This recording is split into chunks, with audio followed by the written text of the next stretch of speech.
네, 오늘은 영화 검은 수녀들에 대한 이야기입니다. 저는 지난 1월 20일에 열린 언론시사회에서 봤습니다. 잘 아시겠지만 이 영화는 2015년에 나왔던 영화 검은 사제들의 스피노프 영화입니다. 제목 그대로 이번엔 수녀들이 구마의식을 진행하는 이야기고요. 배우 송혜교와 전여빈이 함께 팀을 이루고 있습니다. 제가 이 영상에서는 검은 수녀들의 몇몇 장면에 관해서 이제 이야기를 해볼 건데요. 그 전에 전체적인 후기를 한번 간략하게 정리하겠습니다. 저는 우선 송혜교가 연기하는 그 유니아 수녀의 캐릭터가 좀 재밌었습니다. 상당히 거친 인물이고 적극적으로 행동하는 그런 성격을 갖고 있는 사람인데, 그런 인물을 송혜교 같은 배우가 연기를 하니까 그때 오는 재미가 좀 있었던 것 같습니다. 그리고 이제 중간중간 보면은 검은 사제들에 나왔던 에피소드 그리고 인물들의 이름이 언급되거든요. 근데 단순히 그런 언급에 거치는 게 아니라 이 영화는 주요 설정들이 검은 사제들과 상당히 비슷하게 진행되고 있다, 그런 인상을 받았습니다. 무엇보다 검은 수녀들은 이 종교적인 경계를 넘나드는 설정이 굉장히 중요한 영화고요. 또 그걸 보여주는 재미와 힘이 상당히 크다고 생각했습니다. 그런데 약간 후반부로 갈수록 힘이 떨어진다고 해야 될까? 앞에서 보여줬던 비주얼과 에피소드가 워낙 강해서인지 후반부는 오히려 약한 느낌이었습니다. 특히 이 악령에 대한 단서를 찾을 때 그 과정들이 종교적인 지식이 별로 없는 사람들 입장에서는 이 캐릭터들 사이에서만 오고 가는 이야기이고, 관객과는 좀 공감하기 어려운 부분들이 있었던 것 같습니다. 이 부분을 조금 더 명쾌하게 정리했으면 좀 더 좋았겠다라는 생각이 들었고요. 그리고 이제 문제점 하나가, 영화를 그때 봤던 많은 사람들이 함께 얘기했던 건데, 본격적인 구마의식을 할 때 악령의 대사들이 잘 안 들리는 문제. 악령 자체가 뭐 갖고 있는 목소리가 일반적인 목소리는 아니잖아요. 좀 그런 걸 감안해서 자막 같은 거를 더 활용했어야 되지 않았을까? 그런 생각이 들었습니다. 악령이 뭔가 무서운 말들을 막 하고 있는데 이게 무슨 말인지 잘 이해가 안 되니까 얼마나 무서운지를 잘 모르겠는 그런 상황이 오는 거죠. 하지만 저는 일단 그런 단점들에도 불구하고 중반부까지 보았던 몇몇 장면들이 계속 기억에 남았습니다. 그래서 오늘 이야기를 한번 준비했습니다. 특정 장면에 대한 이야기를 하는 만큼 영화를 아직 안 보신 분들에게 스포일러가 될 이야기들이 있습니다. 아직 영화를 안 보신 분은 시청에 주의하시기 바랍니다. 일단 첫 장면에 대해서 먼저 얘기를 하고 싶습니다. 악령이 점령한 남자아이를 보여주고 시작하죠. 그리고 이때 송혜교 씨가 연기한 유니아 수녀가 등장합니다. 본격적인 구마에 앞서서 유니아 수녀는 담배부터 한 대 피고 시작을 하는데요. 이 장면에서 크게 두 가지가 떠올랐습니다. 첫 번째는 검은 사제들에서 김윤석 배우가 연기했던 베드로 신부의 모습이었습니다. 그 영화에서도 본격적인 구마를 하기에 앞서서 아가토에게 이렇게 얘기를 하거든요. 한 대 피우고 올라가자. 지금부터 우리는 요정깡패들이다. 집주인이 알바끼 하고 안 나가니까 괴롭혀서 쫓아버리는 거지. 그런 모습들이 좀 오버랩 됐습니다. 검은 수녀들의 이 유니아 수녀는 검은 사제들에 나왔던 김범신 신부의 제자로 설정되어 있거든요. 그런 만큼 이 유니아도 김범신의 모습에서 여러 가지를 배운 게 아닐까? 이런 상상을 하게 만들기도 하죠. 담배 같은 것도 아마도 이 김범신 신부를 따라하다가 배운 게 아닌가, 그런 생각이 들었고요. 그리고 또 하나 떠오르는 장면은 이제 거의 20년 전이 된 것 같은데, 2003년 드라마 올인에서 거기서도 수녀복을 입었던 송혜교 배우의 모습이었습니다. 그때는 당연히 너무나 아름다운 수녀로 이렇게 연출이 되면서 나왔었죠. 그리고 그때는 수녀가 되기 전까지의 과정을 연기하고 있었습니다. 아무튼 20년 전에 그렇게 가장 아름다운 수녀를 연기했던 배우가 지금은 이렇게 일종의 깡패처럼 보이는 그런 수녀를 연기하고 있다는 그 시간차, 그런 시간차를 느낄 때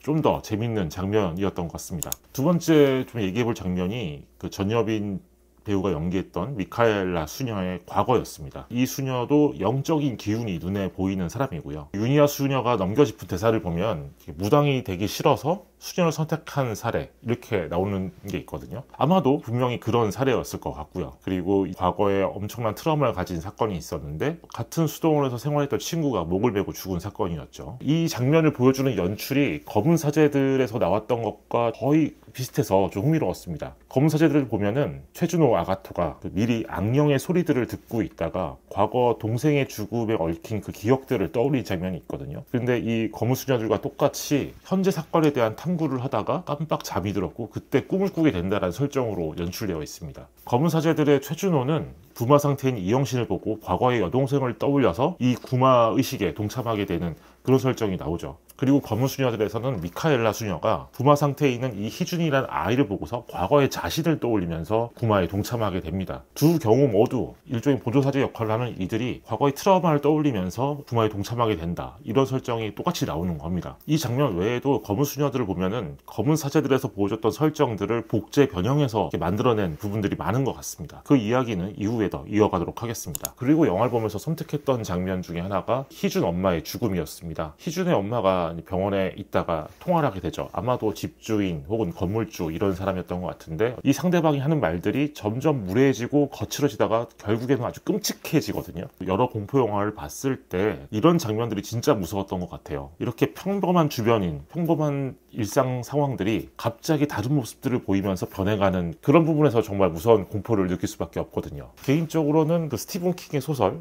그것이라고 있죠. 거기서 느꼈던 느낌이 있었습니다. 그리고 이 시퀀스에서 그 예고편에서부터 화제가 됐던 장면이 등장하죠. 극단적인 부감으로 미카엘라와 유니아 수녀를 찍는 그 장면인데 유니아 수녀가 더러운 영화 다시는 돌아오지 말지어다 이렇게 얘기를 하자 부감으로 바라보던 카메라가 살짝 뒤로 빠지는 연출을 보여줍니다. 그런 장면이 되게 인상적이었어요. 어떤 존재를 관객이 함께 감지할 수 있게 하는 그런 연출이었던 것 같습니다. 그리고 이제 이 영화의 핵심과 같은 인물이 등장하죠. 배우 김국희 님이 연기한 효원보살이라는 캐릭터입니다. 이 캐릭터가 상당히 재밌고 이 캐릭터를 둘러싼 세계가 이 검은 수녀들이라는 영화 안에서 가장 핵심적인 설정이라고 생각을 했습니다. 효원보살은 무당이지만 수녀 생활을 하다가 무당이 된 설정이죠. 그래서 그녀를 통해서 이 유니아라는 수녀가 구마를 진행할 때는 수단과 방법을 가리지 않고 어떤 경계를 넘나든다 이런 특징을 보여주기도 합니다. 우리가 다시 떠올려보면 검은 사제들에서도 그런 비슷한 풍경이 나온 적이 있었죠. 극 중에서는 이제 제천법사라는 인물인데 본격적인 구마의식을 하러 들어가기 전에 구슬하는 소리가 들리니까 그때 김범신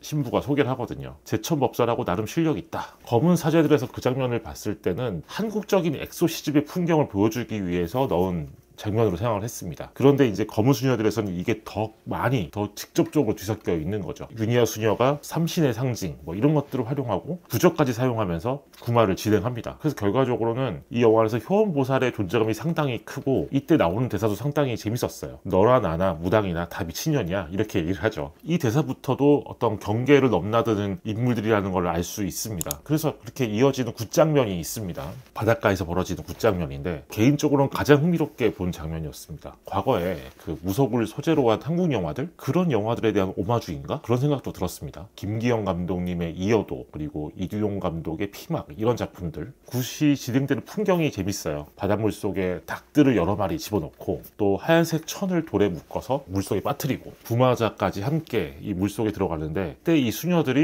수녀들이 수녀복을 입은 모습 그대로 함께 이 굿을 돕고 있다라는 설정이 재밌었습니다. 그 자체로 좀 기이한 풍경이죠. 그리고 이때 갑자기 악령이 등장했다가 사라지는데 이어지는 그 몽타주 시퀀스가 있어요. 목이 잘린 닭들을 보여주고 흔들리는 나무, 하늘을 뒤덮은 새 이렇게 연결하는 흐름 자체가 상당히 인상적이었습니다. 또 하나 얘기하고 싶은 게 허준호 배우가 연기한 안드레아 신부가 나오는 장면이에요. 후반부에 다시 등장했을 때 악령이 들려있는 상태잖아요. 이것도 사실 검은 사제들에서 나왔던 부분입니다. 김범신의 스승인 정신부가 거의 죽어가다가 갑자기 일어나서 치킨을 막 뜯어먹는 그런 모습으로 연출이 됩니다. 그런데 제 생각에는 이 안드레아 신부가 악령이 들린 장면은 검은 사제들에 비해서는 덜 무서웠던 것 같아요. 앞부분에 이미 안드레아 신부가 혼자 있는 장면에서 범상치 않은 일이 벌어지겠구나 이 사람에게 그런 것들을 암시하는 장면이 있습니다. 그에 비하면은 검은 사제들에서는 아까 말씀드렸던 그 부분 평소 주변에 있던 사람이 갑자기 이상하게 돌변하는 그런 무서운 느낌을 주는 식으로 연출이 되어 있던 거죠. 그리고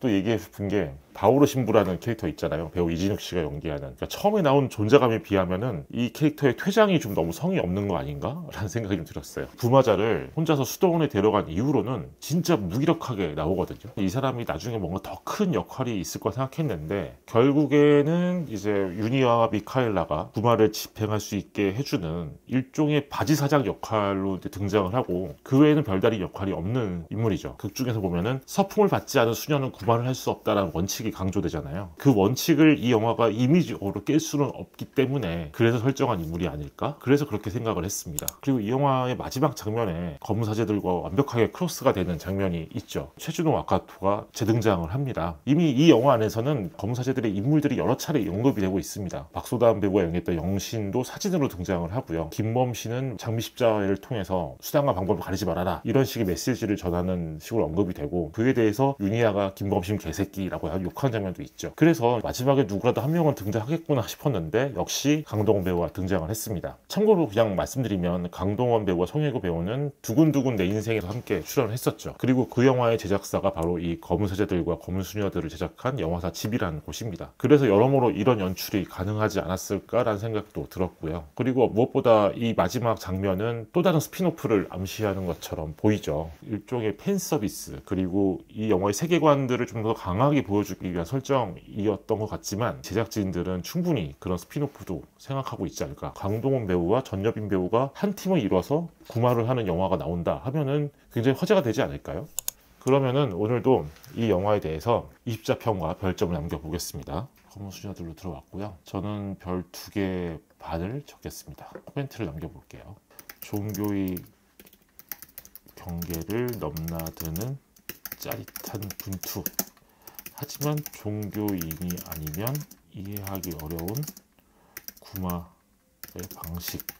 악령에게 자막을 허하라. 이렇게 적겠습니다. 오늘의 이야기는 여기까지입니다. 저는 곧 또 다른 작품에 대한 이야기로 돌아오겠습니다. 감사합니다.